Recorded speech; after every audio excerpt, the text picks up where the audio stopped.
I found out about this just last October, and I started researching. That's what I always do. When something doesn't make sense to me, I just keep researching. This started out as 3 pages, and it is now 107 pages. But I sent my 3 pages out. We had a lady come and speak for our Eagle Forum meeting October 19th. The next day, I sent my 3 pages out to all of the Eagle Forum presidents across the nation, warning them about this. One lady, she sent it on to her people in Tennessee. I got a call from this cute Eagle Forum member in Tennessee who thanked me so much for this information and told me what she was doing with it. She had taken those 3 pages, plus a resolution that I had presented to the Republican Central Committee, which they had adopted unanimously. She rolled them up like a newspaper, put a rubber band around them, she'd made 1,000 copies, and she went every night and delivered them to all of her neighborhood, went on to other neighborhoods, and then she made it in the newspaper. So her entire town knew about smart meters, and they were ready to say no. And I thought, isn't that amazing, just what one person can do with that information? And that's what I'm hoping all of you will do. You have this white flyer, you have the yellow little half a page that I just brought with me as well. And all the things that you will find out that this is doing and how it is happening by stealth and deception, just like my book says, and how PG&E thinks that they have the right to come on your property without any notification, without your permission, and take your meter off and put a smart meter there, and maybe you'll get this on your door. Maybe you won't. Most of the people in Santa Rosa didn't even know they had a smart meter until they went out and looked. We're also finding that every 500 to 600 homes, a super large, very powerful smart meter is being put there. And this is a data meter that is collecting the data on all of the other 600 homes in that neighborhood. So you can imagine how much radiation that meter is collecting. And then it will send that information on to another, the collection spot that they have for PG&E or Southern California Edison. And anyone that lives in that home, we're finding people are just complaining of headaches. And one little boy, Phyllis Schlafly, actually had on her radio program last Saturday, Deborah Taveras, who is the lady who came and spoke in my home October 19th. I called Phyllis and said, you need to have this lady on your show. Phyllis had already received a smart meter. She was told the same thing that maybe some of you were told. All it's going to do is make it easier for us to come or to collect data without even having to come on your home. It'll be collected remotely. In St. Louis, where Phyllis lives, they have to come inside the home. And, that was kind of a bother. They had to wait when the people were at home. And they said, we won't have to do that anymore. Everything will be collected remotely. And so she said, sure, let's go for it. Not knowing any harm would be there, not knowing the radiation, that's a pulsed radiation coming 24 hours a day into your home, not really realizing the invasion of privacy this will be. So she allowed it to happen. Well, fortunately, she's now on the same page with us, and this went out all over the nation to all of the states that pick up her broadcast. And people were calling in like she's never had people call in before. One mother called in and said, ever since they received their smart meter, her little son is getting nosebleeds just continuously. And they could not figure out what was going on, but this radiation is really affecting people. And Deborah told them, maybe you're one of the lucky families that have the super large meter that's collecting all the data from the others, and that one has even more radiation. And that's what is so sad. And so many other complaints. People are complaining of migraines, of nausea, not being able to sleep at night, especially when their bedroom is just on the other side of where this smart meter is. And the issues of privacy. I have written in here about he's an MIT scientist. His name is Rob States. He has come out with a video called The Dark Side of the Smart Meter. Have any of you seen that? You can just Google that or use whatever search engine and dark side of smart meter, and this YouTube video will come up.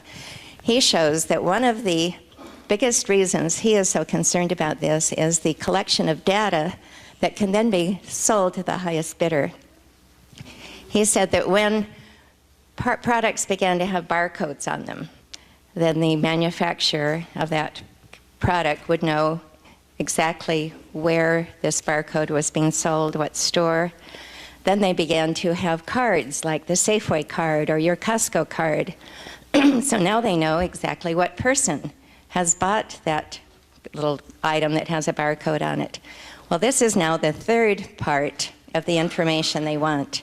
They want to know exactly what time of day their product is being used in your home and for how long. They will know that it's their brand that you're using, your hair dryer, early in the morning. They will know that it's their dishwasher that's being turned on at what time of day. And this data can be collected and then sold to the highest bidder. And PG&E will tell you, no, we would never do that. But Rob States actually is a scientist that helped create the microchips. He knows what they're capable of doing, and he thinks that that's exactly what they're doing. By the year 2012, all of our appliances are to be changed so that they have little RF chips in them so that your smart meter can now speak to the appliance. Isn't that nice? I bet you always wanted your smart meter to speak to the appliances. So if they think it's the peak time of day and you're trying to use your dishwasher or your washing machine and that's not the right time of day, your smart meter can say, no, and just turn it off. And if you think that's so far-fetched, in my book I have an email coming from a family in Switzerland. See, in Europe, they're much farther along with this. This is a global plan. It's not just in California, it's not just in the United States, it's throughout our world now. And the European Union is much farther along with it than we are. This family in Switzerland said they were washing clothes at noontime, and the smart meter turned off their washing machine, and 2 hours later it was able to be turned back on again. Well, what if you had an outfit you wanted washed right then? Nope, the smart meter won't let you do that.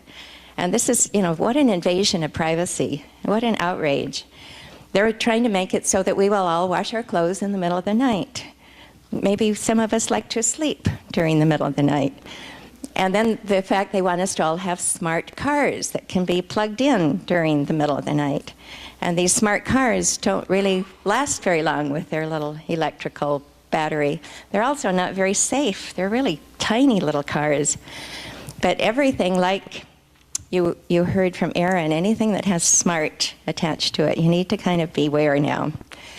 We're also told by PG&E that the radiation coming from the smart meter is no worse than your cell phone. We don't know if that's really true or not because there was no scientific study that was allowed to be revealed about the smart meter.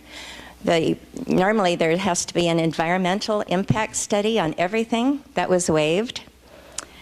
Somehow everything was waived, so we have no scientific evidence of anything about the smart meter.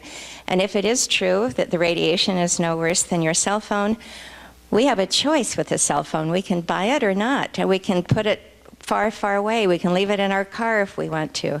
We can turn it off.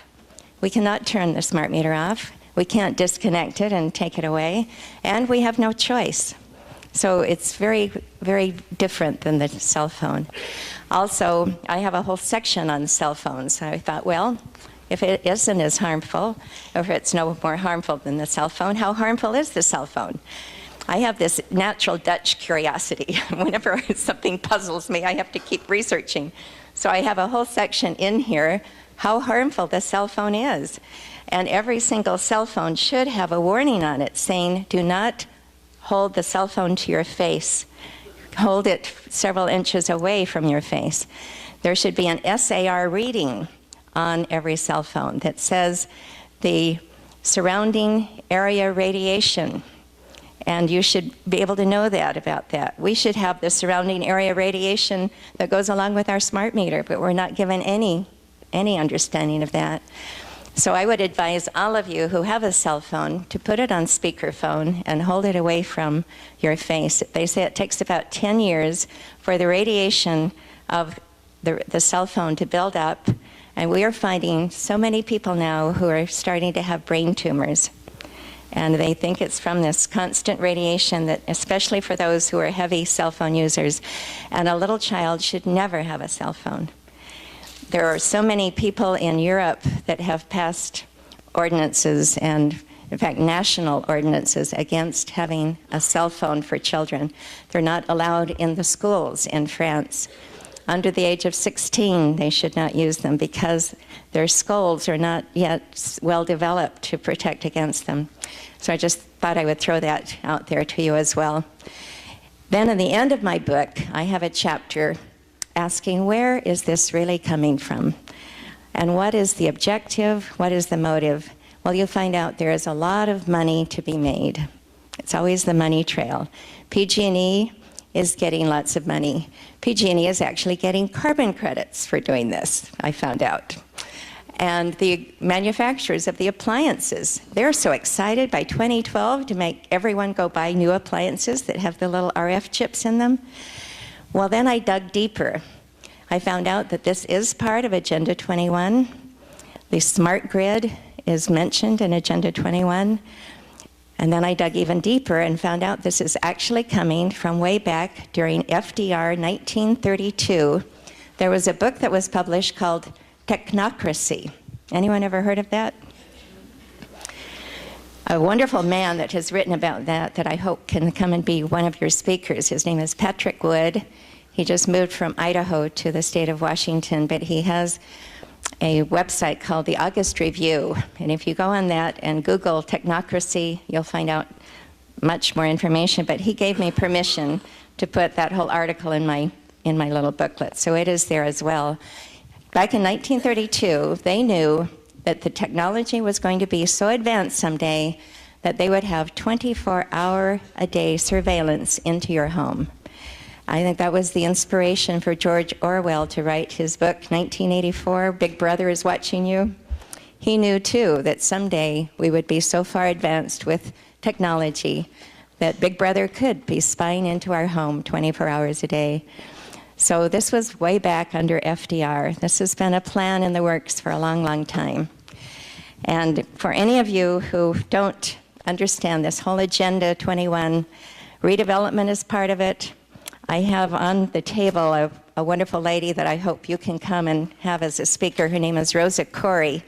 She took on the redevelopment project in Santa Rosa, held it up for 3 years. She had 2 different lawsuits against it. She found out that what they do, they come in and declare an area blighted so that they can force its property value to go down. And then once those houses or those buildings have been destroyed, they can sell this property to a more expensive entity like Nordstrom's. They were trying to bring Nordstrom into Santa Rosa, have a big, huge parking lot for Nordstrom's. Well, when she found out about this, she formed a group called the Santa Rosa Neighborhood Coalition. They were able to raise $500,000 to fight this. They had a wonderful attorney, just some very dishonest judges. And so they lost in the lower court, went to the higher court, lost there as well. But because California now has no money, the redevelopment has not taken place, and hopefully it won't take place. But just to find out what a group of people can do, and the amazing thing about Rosa Corey, she's a Democrat. She started her own website, Democrat Against Agenda 21, because she found out that this was all coming from Agenda 21, had never heard of it before. So she's waking up the Democrats. And the smart meter is waking up both of us. As we were out holding our signs, and that's one of the signs that I have in front of my home. Would you mind showing that for them, Aaron? The Refuse Smart Meter.